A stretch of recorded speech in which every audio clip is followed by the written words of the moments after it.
اے خداوند، میں تجھ ہی کو پکاروں گا۔ اے میری چٹان، تو میری طرف سے کان بند نہ کر۔ ایسا نہ ہو کہ اگر تو میری طرف سے خاموش رہے تو میں ان کی مانند بن جاؤں جو پاتال میں جاتے ہیں۔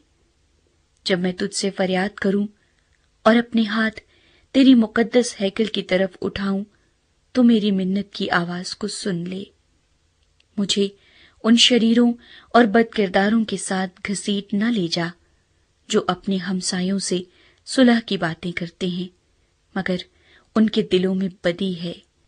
ان کے افعال و اعمال کی برائی کے موافق ان کو بدلہ دے، ان کے ہاتھوں کے کاموں کے مطابق ان سے سلوک کر، ان کے کیے کا عوض ان کو دے۔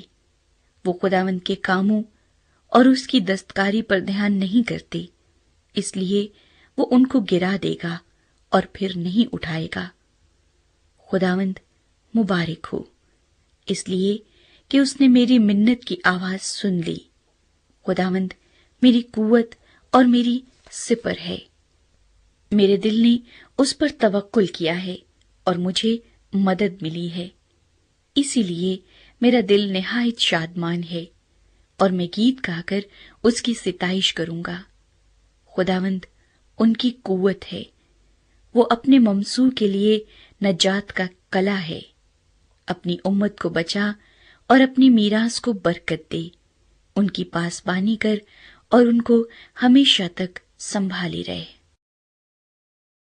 اے فرشتگان، خداوند ہی کی تمجید و تعظیم کرو۔ خداوند کی ایسی تمجید کرو جو اس کے نام کے شایاں ہے۔